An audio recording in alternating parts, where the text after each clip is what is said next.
Hey, what's up, everybody? BDO 44 coming at you in another video. All right, so now we know what's going on with the Pelicans. They are going to be moving on into the playoffs against the OKC Thunder, number one seed OKC Thunder.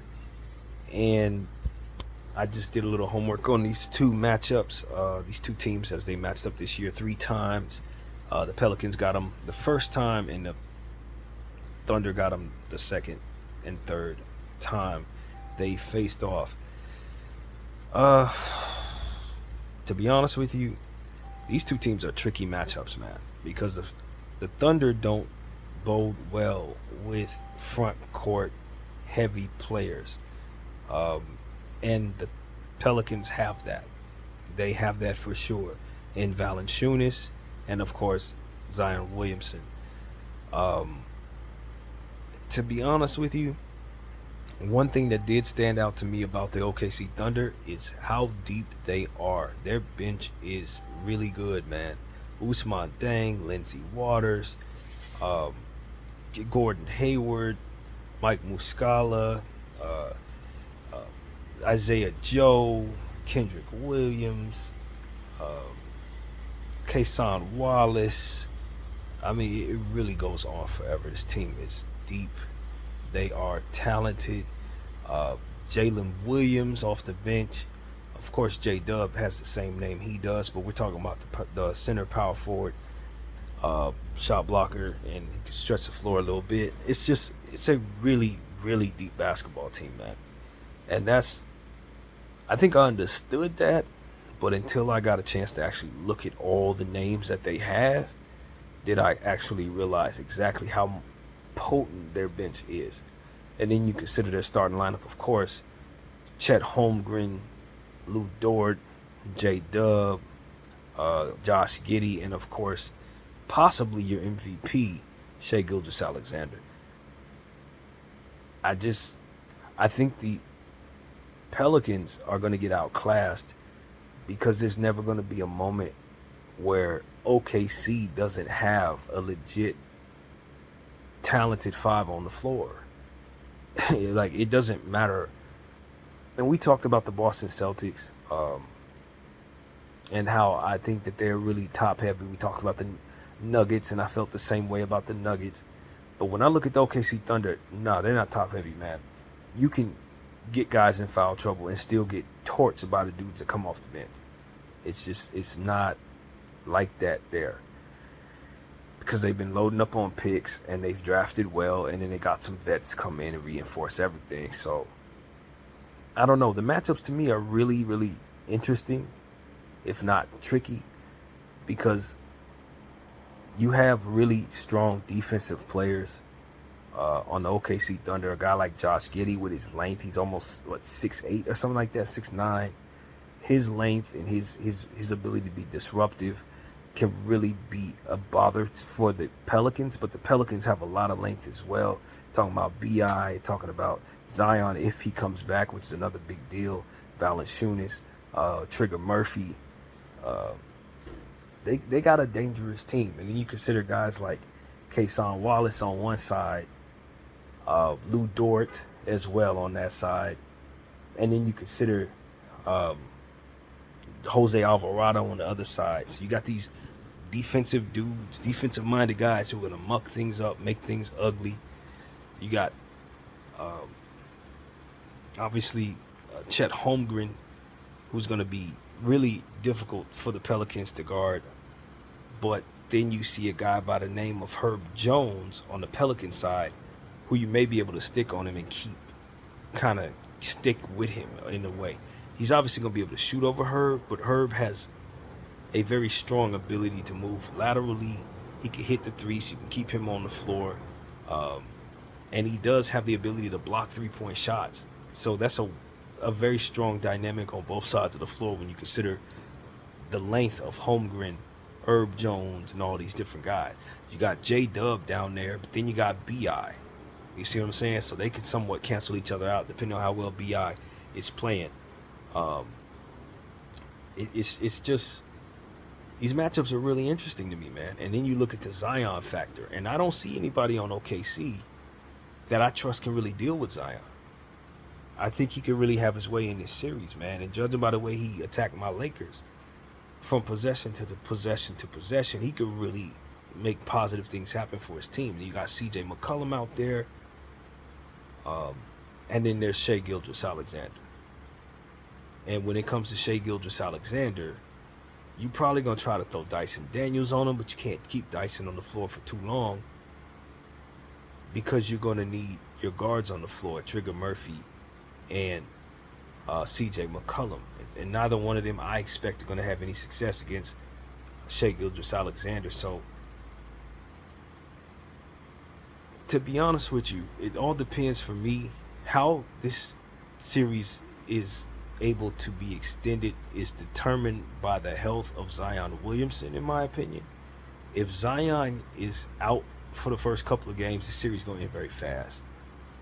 I don't think that they have the advantage they need to offset the severe advantages that the OKC Thunder has, unless Zion's out there being his best. Now, if Zion's out there being his best, you could see the New Orleans Pelicans pushing the Thunder in a lot of different ways. Both teams have some fantastic three-point shooters. Isaiah Joe, Shai, Holmgren extremely good at shooting the ball. J-Dub can shoot very well. Gordon Hayward. You see shooters on both sides. C.J. McCollum on the other side. Alvarado can hit the three in an underrated way. Obviously, Trigger Murphy's a fantastic shooter. B.I., C.J., a guy like Marshall on the New Orleans Pelicans, he just had a really nice game. Driving at the rim, mucking up the game, getting steals, really being aggressive. That aggression needs to carry over into this Oklahoma City series. He needs to carry that on the road, and he's going to have to give his team more of that if they have any shot at offsetting the bench of the OKC Thunder. And then on the other side, you see guys like Ousmane Dang. Who does Dagnall play? Because he has a lot of talent down there. And just like I always say about deep teams, it's not necessarily that you have that depth. It's about who you're leaning on and for how long do you allow the cold hand to stay out there since you have so many options. So that's another one of those things that apply to Dagnall throughout the course of these playoffs. Who are you relying upon? Are you letting Lou Dort go 2 for 12? I don't know if that can really work for you throughout the course of these playoffs.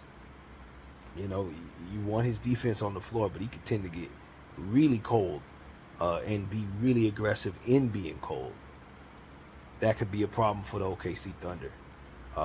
Giddey, is his offense going to come around? Obviously, he can pass the rock and rebound the ball at a high level, but it's scoring. Are you going to leave him out there to go 1 for 6, 1 for 7? Is that what's best for you?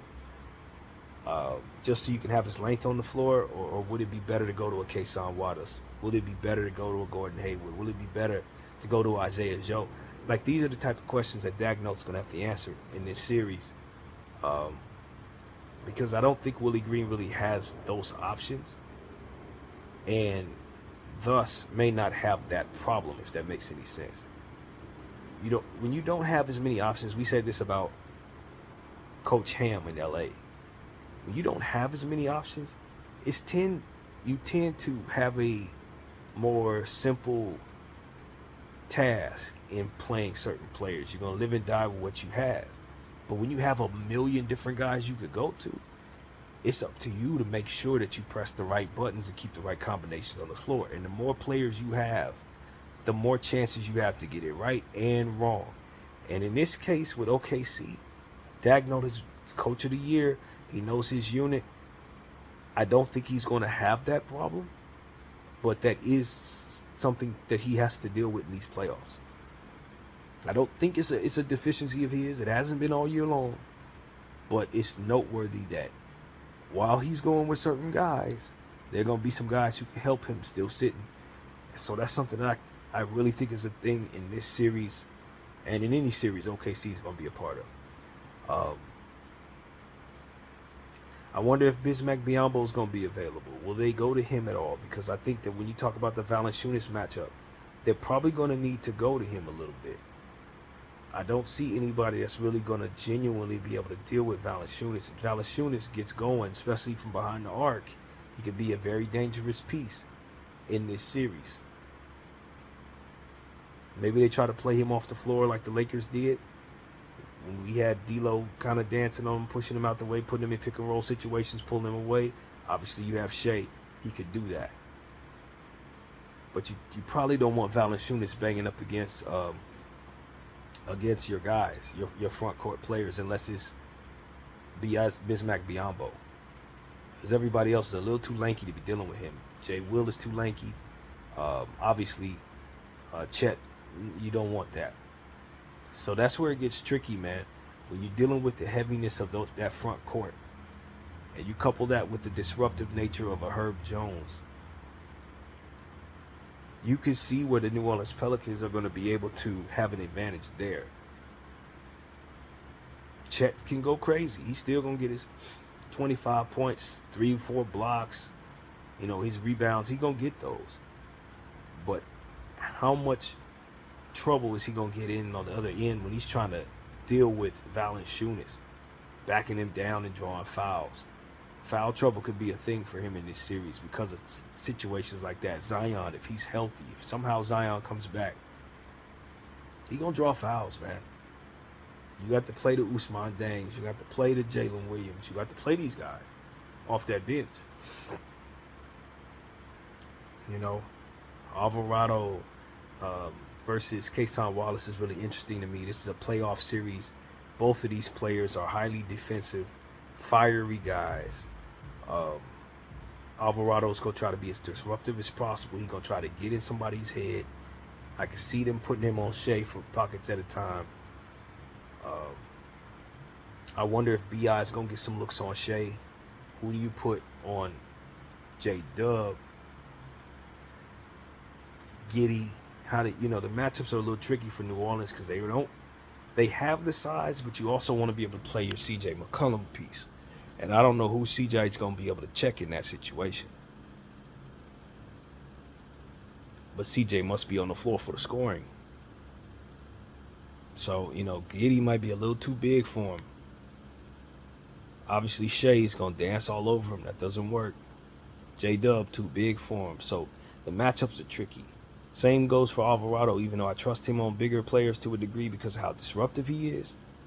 At the end of the day, he's too small to be guarding most of these dudes that they're going to need him to guard. And who do you put Herb on? Do you put him on J-Dub? Do you put him on SGA?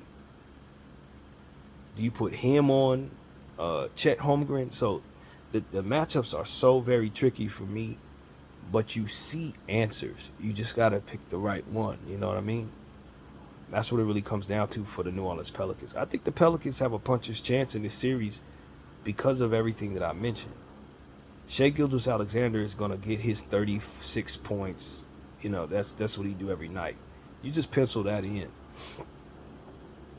If you could be disruptive to some of these other guys and make it so that Lou Dort is not shooting well, make it so that you're not getting any points out of Josh Giddey, try to rough up Chet Holmgren some, you may find yourself in a situation to steal a game or two. And if you steal a game or two, you never know. You might have some success in other games as well. It's a lot to consider. Both of these teams are young. I could argue that New Orleans has more experience in the playoffs than the OKC Thunder at this point. I think that's a safe bet right now, given the fact that OKC is so young. And I think that really is going to play a part in this series as well. It's tricky, man. It's really tricky. I'm not going to lie to you guys. I'm not sold that OKC is just going to mow down this team just because of the number one seed. I don't think so, man. I don't think so. When I think about the playoff ability of B.I., CJ, when I look at the ability to stretch the floor that Trigger has, if Zion could come back, that's a big deal, obviously. But if Zion's healthy, I'm assuming he's going to be back somewhere within the middle of this series, maybe even sooner. That could be a really interesting series, man. Really interesting. I'm not sold on nothing right now as it pertains to this. I think the Pelicans don't particularly match up bad against this OKC Thunder team. They match up poorly against the Lakers. But Zion could have his way in this series, man. And while I expect Shea to have his way too, if CJ's shooting like he's supposed to, BI's doing what he's supposed to, and they're getting enough from the Marshalls and the Nances of the world, this could be a long series, man. This could be a long series. Obviously, the home court goes to OKC, and that is a very, very imposing home court advantage that they have. That crowd is like a college crowd. We know that.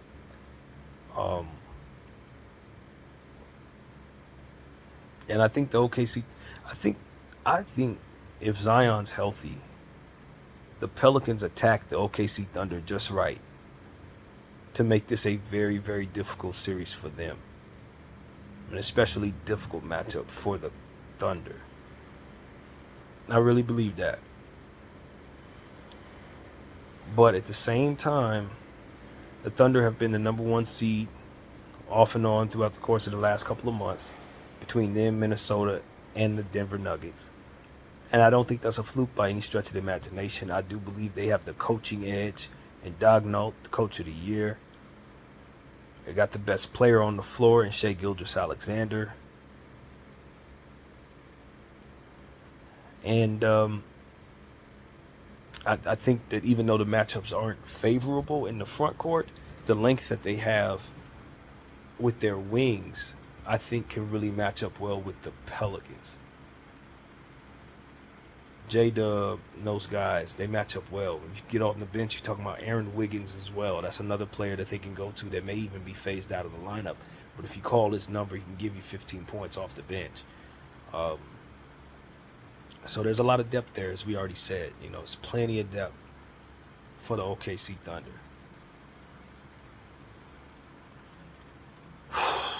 I am stumped. I want people to know how stumped I am when I'm thinking about the matchups in this series. I think this thing could go 7 games, man. I really think this thing could go 7 games. Now, if Zion doesn't come back, that's not the case. But I'm just going to assume Zion is coming back. I don't think he's overly injured. He has a strained hamstring. It was non-contact. It happened with 3 minutes to go against the Lakers a few nights ago. This series starts on Sunday. I don't know how much time he's going to need to heal from that or how bad that injury is. But as of right now, he's listed as day-to-day. I think there's a decent chance he misses game 1, but I'm pretty certain he'll be back somewhere within the early stages of this series. If he comes back in time, they can extend this series, in my opinion. They can extend it. If he's not able to come back, I still think they can win a game or two. I still think they can win a game even without Zion. I saw how well they played against the Kings. The Kings match up pretty well against OKC in how they're structured. Similar type stuff that's going on there, even though you don't have the height and the length of a Chet Holmgren with the Kings. You still have that same Fox, SGA, Keegan Murray, versus what's his name, J-Dub. You know, they have similar lengthy players to a degree. So I think that the matchups are similar in a way to Sacramento. Just a lot more of it. A souped up Sacramento is what OKC looks like to me. So I think the Pelicans can attack them, man. I really think the Pelicans can attack them. I just don't have any idea how the Thunder are going to slow down Zion and how they're going to deal with Valanciunas. They have to play him off the floor. He has to. Otherwise, that size is going to disrupt him and force them to play players they don't want to play to match up. I think turnovers are a big deal in this series. I really do. If the New Orleans Pelicans are turning the ball over like crazy, that could be a big problem against this series. Pace is really important. I think this could be a fast-paced series. Man, I don't know. I'm stumped. I really want to hear other people talk about this series as well. I'm definitely gonna check out Jason Timp's breakdown when he makes that. Kind of give me some ideas of what I'm really trying to figure out here. But I think just off the strength of my mind right now, I think this series is going 7, man. I think this series is going 7.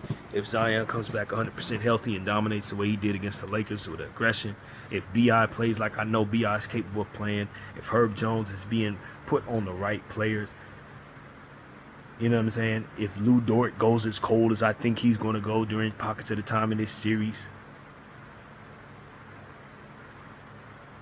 I don't know, man. I don't know. This is a dangerous series for the Thunder. You expect them to win it, but I feel like this is a dangerous series for the Thunder. But I'm going to pick them to win it. But I have a whole lot more I want to learn about these two matchups because they're so intriguing to me. And I just think the length of Herb Jones, Brandon Ingram, Valanciunas, Zion Williamson, Trigger Murphy can be extremely disruptive to those lengthy players of the Pelicans. And when I look in that paint and I see Chet Holmgren, I have no idea how they're going to have success in the paint against these Pelicans. I have no idea, man. That front court it's like a creamy feeling in the middle. We've got all this good stuff around the perimeter and wing, but then you look at that piece of Chet, who has no experience and a skinny frame, and I see Zion 300 pounds flying at him drawing fouls, and I think that's going to be a very big problem. I think it's going to be a very big problem, and the more the series plays out, the more they're going to get worn down. I think getting worn down is a big deal in this series, and that's why I think they need to go to guys like Biyombo. They're going to have to play him so that he can take on some of that punishment. And if they do so, he doesn't give you nothing offensively, and he's not a great choice for your offense at all. So I don't know, man. It's tricky to me. But because Zion's not 100% healthy, I don't feel confident picking the number 8 seed over the number 1 seed. Makes a whole lot of sense when the number 8 seed don't have his number 1 guy. That's what it comes down to. Even though Zion may be coming back, if that hamstring is in fact injured, which we believe it is, then it could have some setbacks, especially if he's rushing back to be a part of this good matchup for himself. The setbacks are real. You don't heal up and then become exactly who you were before you got hurt in a week. It doesn't work like that. And I think they need Zion in this series to impose their will, because SGA is going to definitely impose his. That's exactly how I see that. So, I'm going to tell you, I'm going to go with the Thunder in 7. I just think that the Pelicans are going to attack the Thunder in some very key ways. Trigger Murphy and BI and CJ are going to shoot the ball so well, and they're going to score so much that they're going to put a lot of pressure on J-Dub, SGA, Chet Holmgren, Dort, and Giddey to score the ball. Kason Wallace, Isaiah Joe, Jalen Williams off the bench, they make the difference. Stronger bench on the Thunder, home court advantage Thunder, coaching Thunder, health Thunder, series Thunder. BDL 44, I thank y'all for watching. I'm out.